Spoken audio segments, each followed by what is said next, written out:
Hello, fabulous friends, fans, and superstars. Welcome to Synchronicity Web TV. I am your host, Nadiya Shah, and this is your moment of synchronicity. Well, I'm so excited to celebrate with you today. Once again, the one and only Aquila Moon.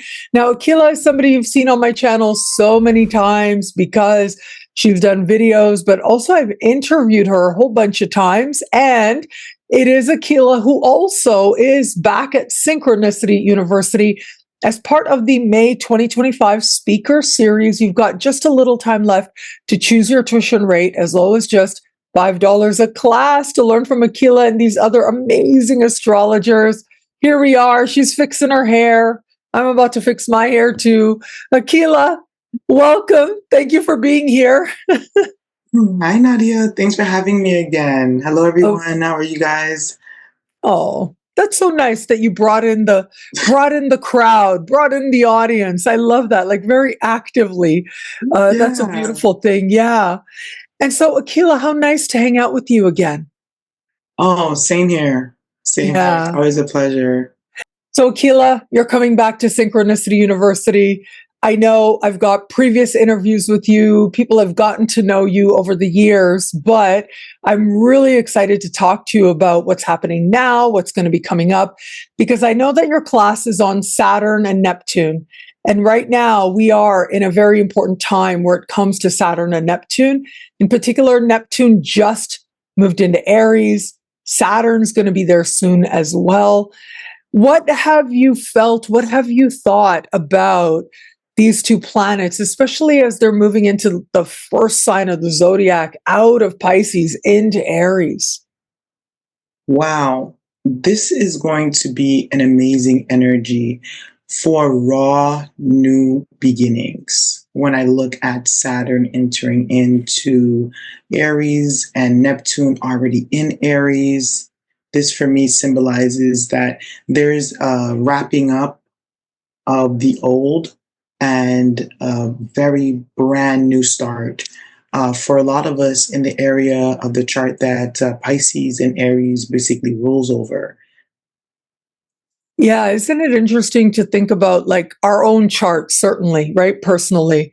And you can observe and know, like, okay, we're going to have this very already that part of the sky for you, that house for you is where you've got a lot of energy that says initiate, begin again, start again. But you add Neptune, you add Saturn into the mix. Like how, I mean, I just think that we are about to own our power in at least one area of life in a way that maybe we might never have known before. This is absolutely true. Saturn and Neptune do not meet in the sky in conjunctions like this all the time. This happens once every 36 years. So, for those of you that are mature enough to have a time that you can think back 36 years ago, this can be kind of like the culmination of that. For those of you that are a little bit younger and are still experiencing certain things, this is a time where you're going to notice that you are manifesting things from your karmic deeds, from the things that you've done. Because Saturn is really all about the actions, right, that we take in this physical 3D plane. It's the reality that we're living, how we see everything from our reality. And Neptune is that illusion. So now it's putting those two things together. And now you're really going to see, okay, how do I allow myself to allow my dreams to come true? You have to take concrete actions. There's going to be a lot of missteps, right? Because we also want to think about Aries as the beginning of the zodiac, that kind of brand new raw energy that even though it's first, it doesn't really know all the time what it's doing. We want to really think about that at the same time that Neptune is in Aries, right? And it's going to be kind of giving Neptune that Aries that grace, if you understand my drift, because I don't feel like Aries gets a lot of grace, if that makes any sense. It gets a lot of, into fights. It gets into a lot of rumbles and disagreements because people don't understand it's one track, the one trackness of that Aries energy. But with Neptune coming there, I feel like it's just going to put everybody either into the same kind of like accord at the same time with Pluto being in Aquarius. So you have two outer planets moving into an individual sign, which is Aries, and then you have the most psychological, compulsive, impulsive, planet moving into the sign of the collective. It really shows me, okay, you can think about yourself right now and the actions you're taking, but you're also going to have to be looking at the future kind of like outcomes, regardless whether you want to or not. I feel like the world that we're going to be living in is going to show you that. It's going to be like, okay, well, a lot of people are awake. A lot of people are more conscious because of social media, because of the internet, because of internet knowledge, new science. There's new belief systems. There's new ways of living. There's progressive outlooks, and it's all out there now in the world. It's not like something that we can take back. So I do feel like we're going to be looking at right now where we are, and basically what's the new journey that everybody's going to be embarking on together as Neptune moves through Aries and as Saturn joins Neptune in this like amazing transit. Do you have any thoughts? I want to know how you feel about this. You can let me know, but I know like what an amazing astrologer you are. And I know that people really like to get something that they can use. And of course, you are going to explore with a lot of depth Saturn and Neptune both and their symbolism and their mythologies during your class. And once again, everybody, it is Aquila who is back at Synchronicity University as part of the May 2025 speaker series. As we are recording this, there's just a few days left to choose your tuition rate.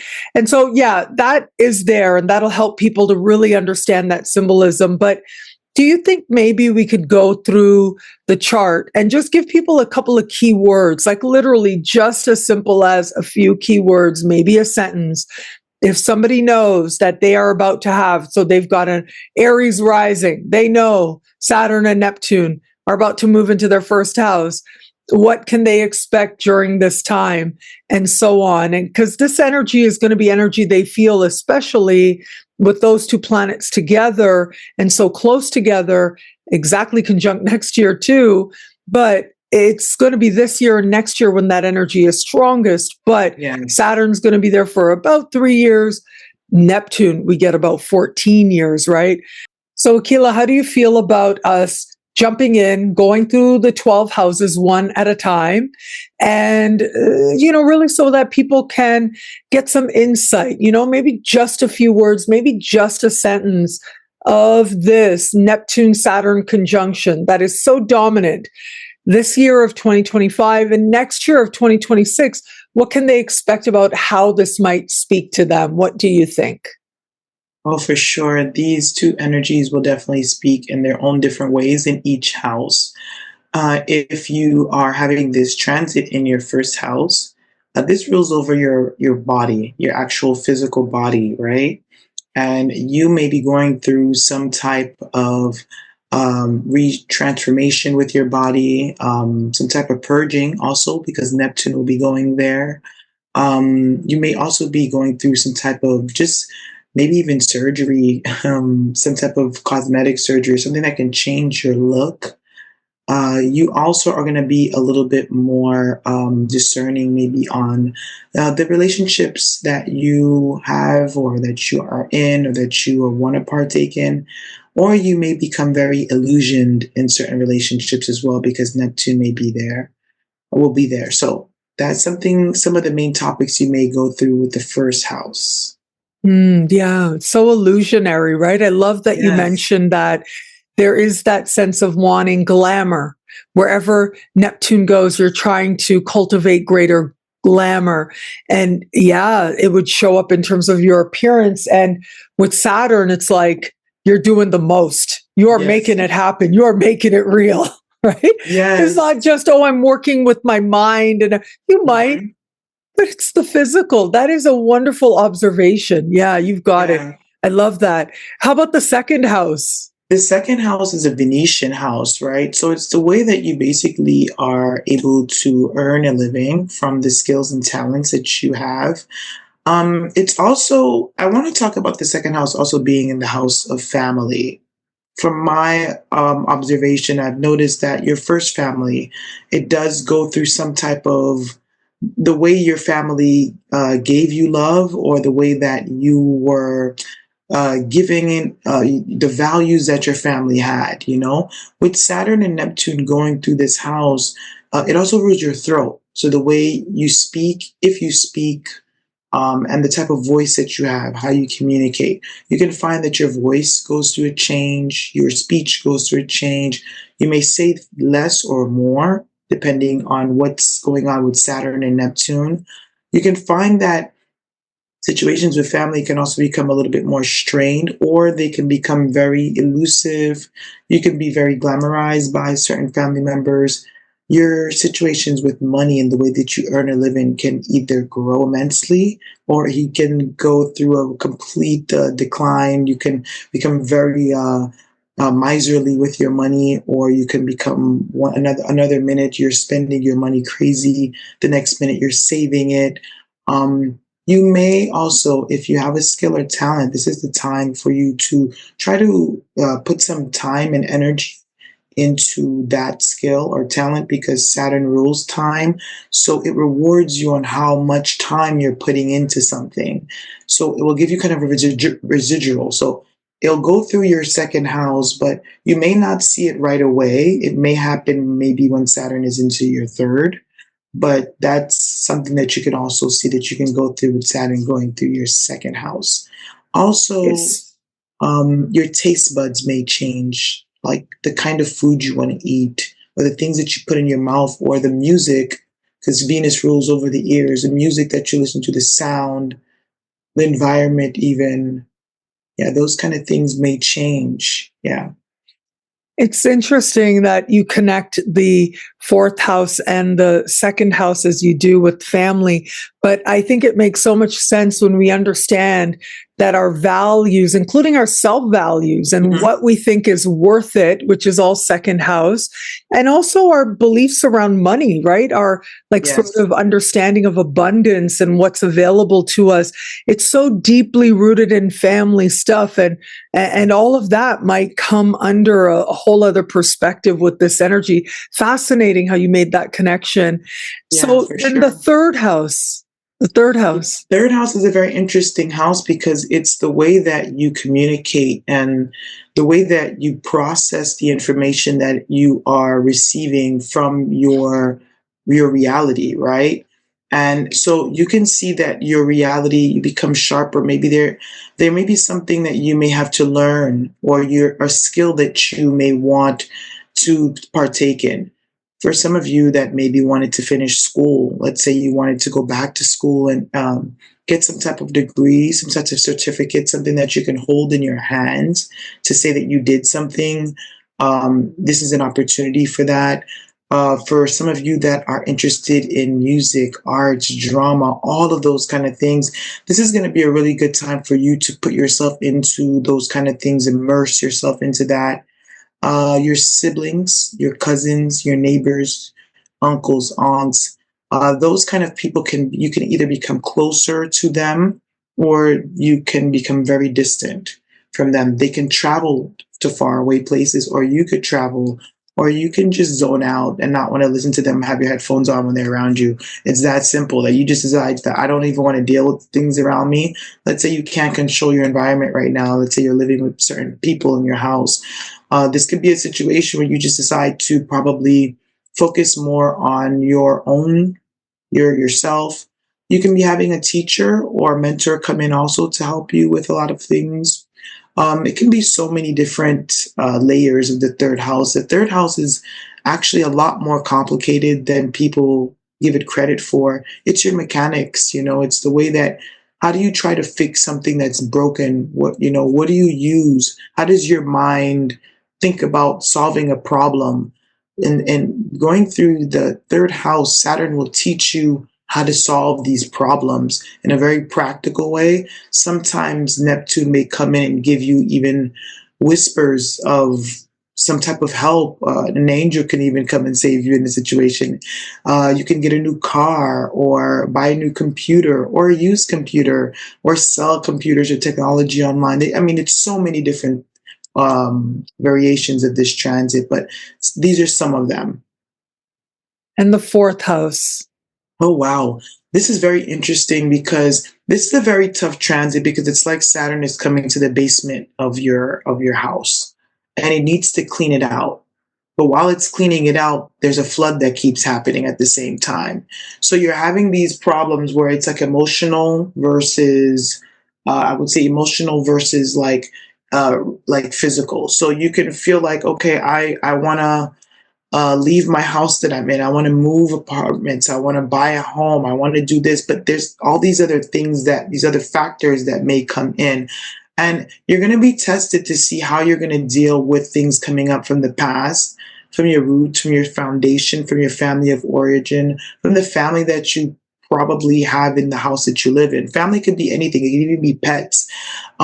So you can be challenged from your parents, your children, your roommates, and you can also go through a situation where you are learning to embrace new things and new ways of living and new places of living or new ideologies and kind of sweeping away the past, but also kind of there's something that may still come back from the past that you may have to deal with in order to sweep that kind of like away. So you may be going through something like that.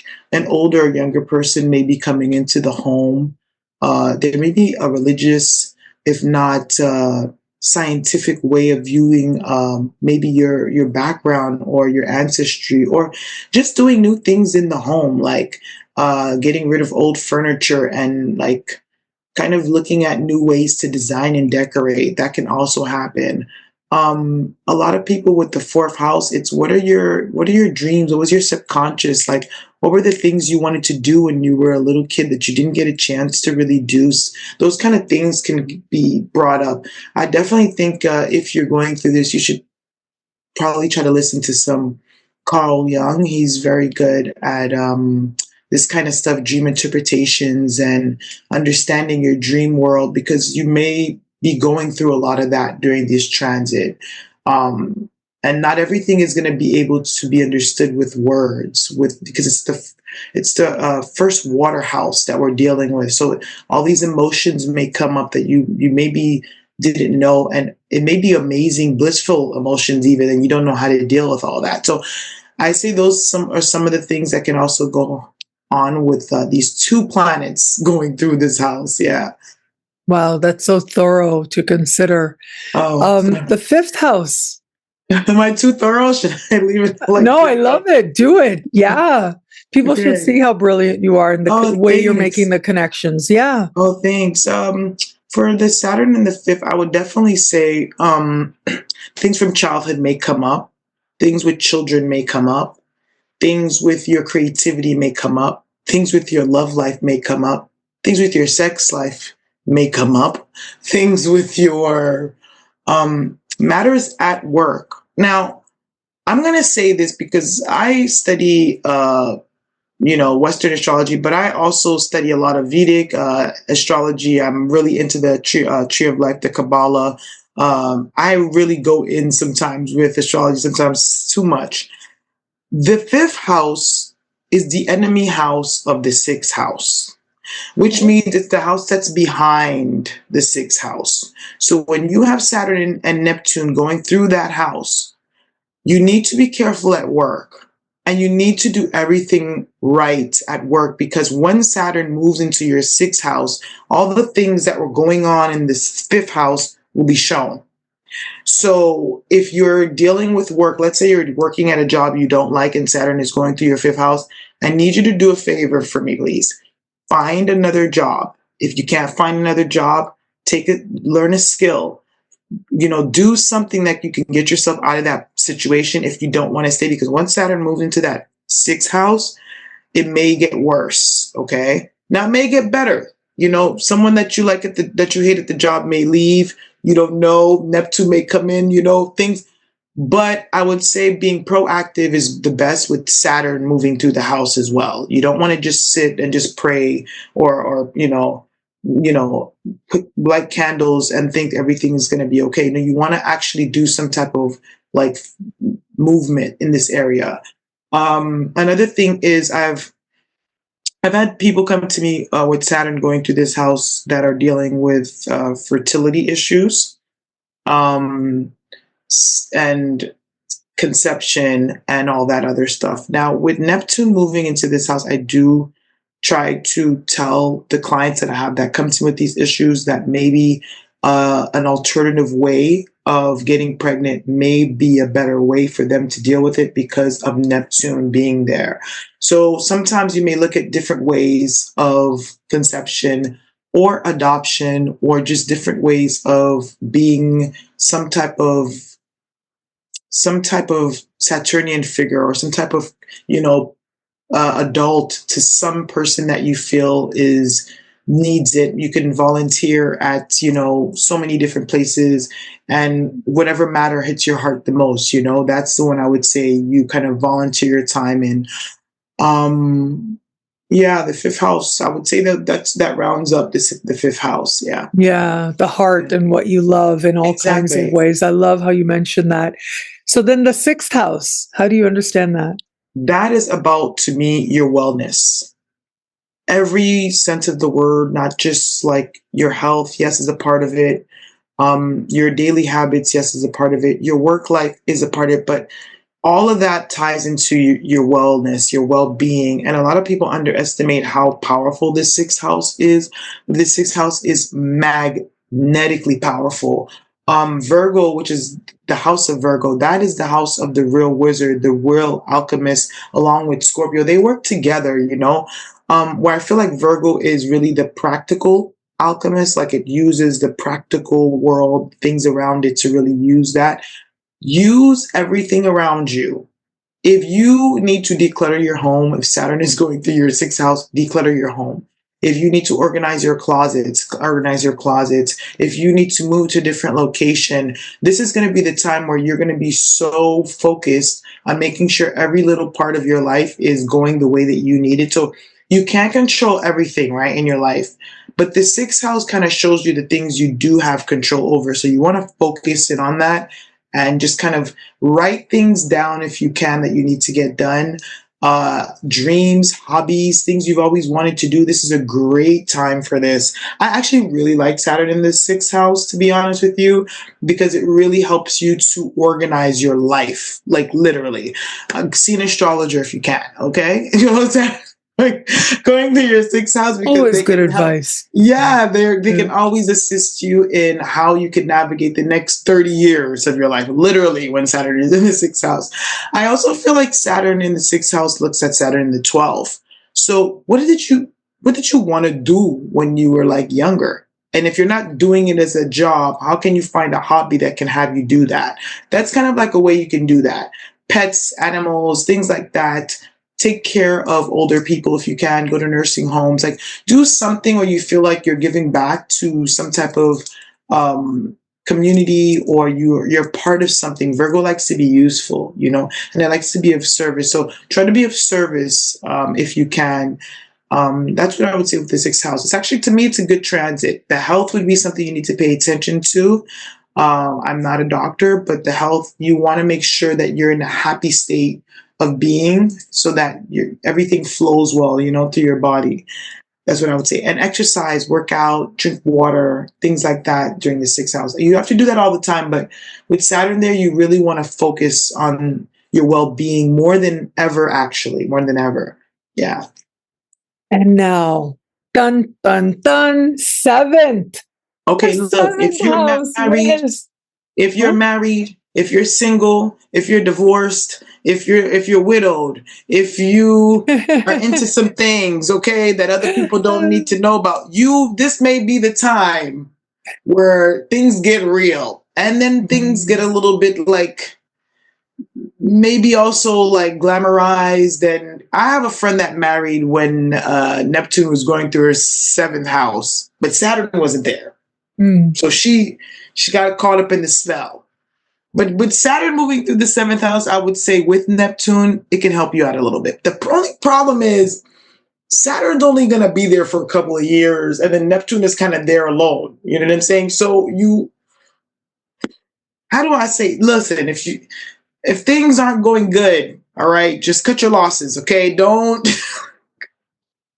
Just be real. Be Yeah, real enough. don't. Have faith enough. Yeah. Yes. I Yeah. would say cut your losses. Also, to contracts, right? Binding agreements with other people, signing papers. Make sure you get like professional, like advice before you sign anything that is a binding contract. It's going to be really important with Saturn and Neptune there. Yeah, and open enemies, right? So be careful with everything. Like check your taxes, your papers. Make sure you're up to date on a lot of things because you may get something in the mail telling you owe some money from something that happened 10 years ago and you didn't even know about it because you moved apartments. They sent the letter to that apartment and you never got it. Things like that kind of happen, you know? So just be mindful. Take care of what you got to take care of. Yeah. Basically. Now, eighth house. Okay, so talking about going deep. With Neptune going through this house, this is going to be a very like transcending time for a lot of people. You could meet a millionaire. I'm just saying, you don't know. But with Saturn going there, it might not be. It might all be credit, right? You think it's a millionaire, but actually, a credit millionaire. They just have exactly. They just got a high amount on their credit card. They're buying you a car, but you don't know it's rented.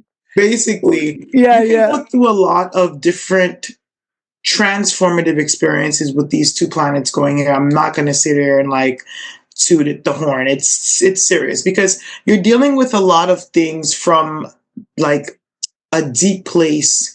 Also, you're dealing with other people's resources. You're dealing with your taxes. You're dealing with debts. Things get really, really real for you if you are not being responsible with your life. You need to really like just focus on the things that are really going to what can I say, change. If you have money problems, gambling problems, sex addictions, problems with infidelity, if you're always getting betrayed by people, this is going to be the time you need to really look at, okay, how am I contributing to all this at the same time? It may be illusionary because Neptune is going to be there, but with Saturn going there for the first 2-3 years, you'll have a wake-up call somewhere. Something's going to come and ring a bell somewhere. I would just say be careful. Don't trust anyone that tells you they can get you rich quick. And don't trust anybody that comes in saving, like on a white horse saying they're going to save you. You know, don't trust a woman or someone that just tells you that they're going to take everything away from you. It may be a trick, okay? Yeah, especially like saving you. Yeah. Exactly. That they can make the change happen. Exactly. Yeah, because you gotta be power, like kind of they're owning your power and you can give them your power. Be careful who you're sharing information with as well, because that house rules sharing, not just your body, not just information as well. Yeah, with the 8th house. And the 9th. The 9th is all about traveling. So some of you guys may be going to places that are like your dream come true. And some of you may be traveling and it could be a disaster. Some people may be going into higher education. It doesn't even matter the age that you are. I mean, you could have wanted to go back to university and you're in your 50s and this is something you're doing. You could have wanted to get a scholarship. This can be an opportunity for you to look at ways to get scholarships. Actually, religion and politics can become a very like hot topic around this time. Also dogmatic kind of energy, kind of thinking that you're right and another person is wrong. There may be experiences that may happen that may also make you more open-minded or close-minded, right? So also too, I would also say the Sagittarius house is the house of truth. So finding what's really true for you is going to be a big thing while this transit's taking place with these two planets here, for sure. The 10th. That's me. That's what's going to be happening for me. Oh my God, your career, your public standing, your life, like how people see you in the outer world, right? So in the 10th, we see the projection of what the person is giving us from the 4th house, right? So I look at the 10th house as something really important because it's the mountain goat area. It's the top of the mountain. It's the creme de la creme. How high can you go? Neptune is going to give you that boundless kind of access. Saturn can make it real by, of course, the karma, right? So if you wanted to, again, do some type of work that is different from what you're doing, this is a great time for that. You can have opportunities that can come to you. This can be a time for some of you becoming an adult and feeling like, oh my God, I really don't like it. It's a lot of responsibilities with Neptune. And then some of you may be enjoying the fact that you have more power and you have more authority and you have more, like, just kind of will towards your own, like, career. A lot more people can also be kind of just being themselves for a living. Like, I mean, like, to be really honest, like, that's already the life that we're living in with technology, with the internet. A lot of people can be making money off of just being themselves, literally, like, literally just whatever they're doing, they're making money because there's other people that are either supporting them or behind their business.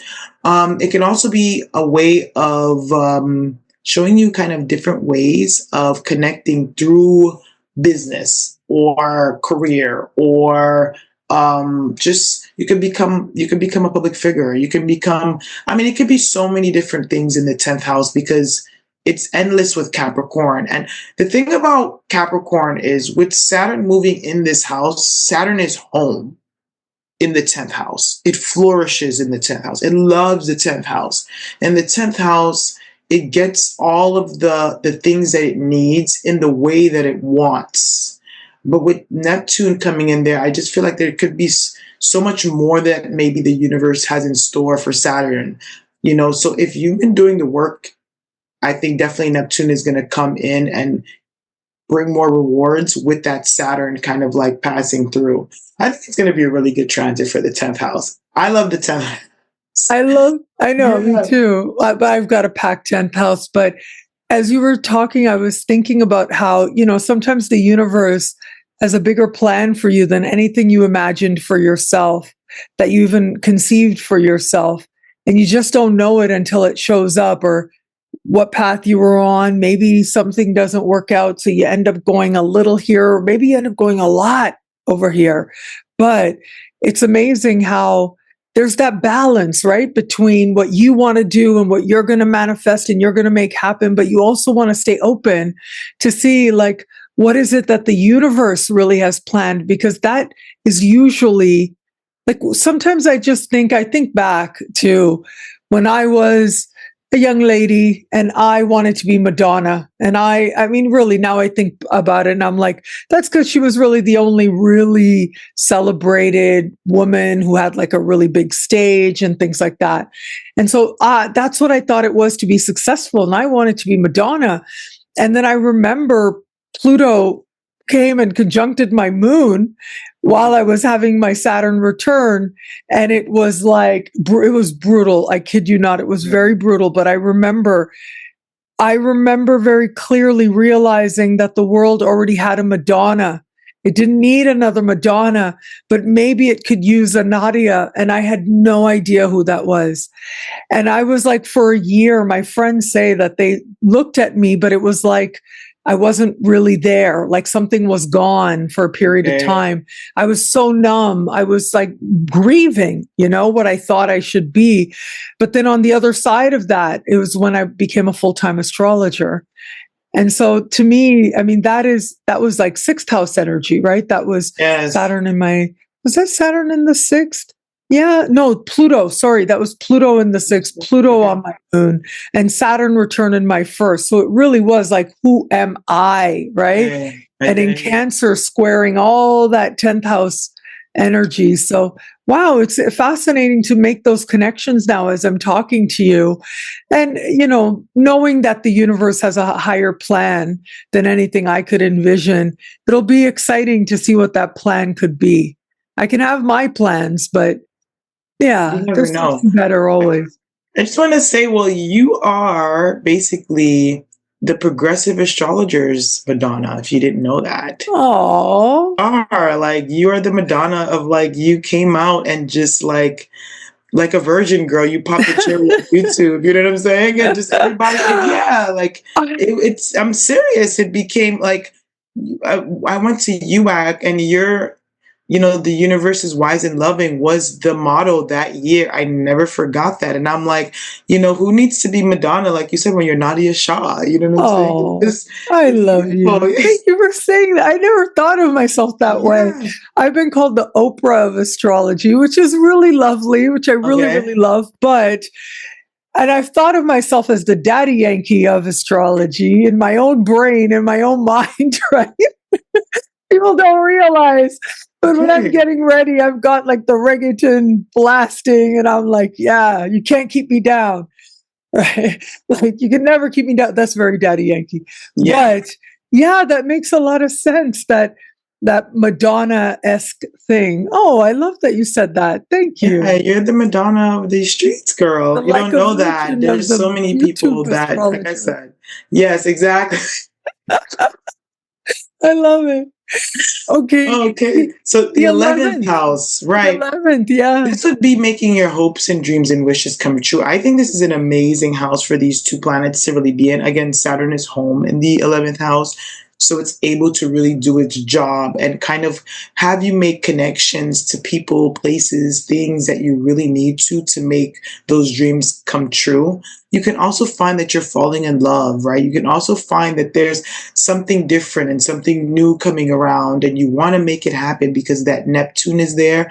I would actually say the 11th house would be the house where Neptune is transiting, where I would say to get lost a little bit, because it's needed. Uranus, that house needs Neptune.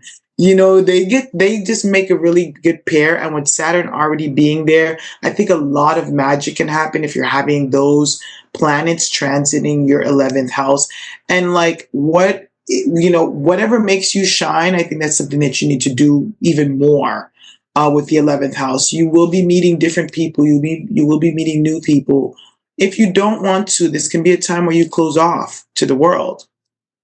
And the world may be too much for you, and you may not really want to go outside as much as you used to, or you may only go outside for things that you really need to go outside for. And that's okay. Some people go through certain transits and they need time alone. So that may be an outcome also from this transit. Yeah, I love it. And finally, the 12th. the 12th. Ooh, so Neptune is home here. Yeah. Neptune is home here. Like you can shine bright like a diamond here. If you have Neptune going through your 12th house, I would definitely say this is going to be a great time to make your dreams come true. To definitely put in a lot of the work that needs to be put in physically to make those dreams and aspirations come through. This is going to be a time where a lot of the things that you thought you knew can become pretty obvious to you.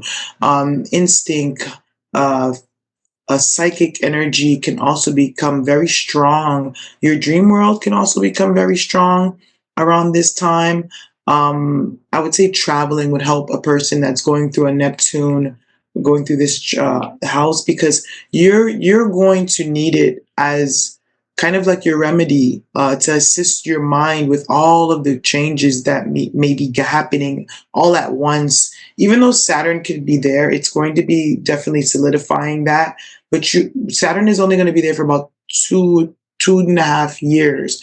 Neptune will continue its transit there. So as it continues its transit, whatever you learned during that Saturn transit, keep using that practice to ground yourself in your reality, because it's going to be really helpful. But I think this is a really beautiful transit as well, for people that are going to be going through it for sure. Yeah. And hopefully your dreams will be like, not dreams for Yes, your life, but just the dream space ends up being really healing. yes. Aquila Moon, I love you so much. I think you're amazing. And once Thanks, again, Nadiya. everybody, Aquila is back at Synchronicity University. It's part of the May 2025 Speaker Series. You've got just a little time left to choose your tuition rate as low as just $5 a class to learn from Aquila and these other amazing astrologers. Oh, my fellow Canadian. Oh, if people were wondering what that accent was, and where my accent is from, that's it right there. You heard us. That is the Canadian accent that we were speaking in right there. We are. I love I it. Yeah. know. Thank you guys so much for having me. Can't wait to see you guys in the class. It's going to be a lot of fun. Aquila, you're amazing. I'm looking forward to your class as well. I adore you. Thank you so much for this time with you as well. And thank you, everybody out there, for watching. Until we connect again, take care. Bye.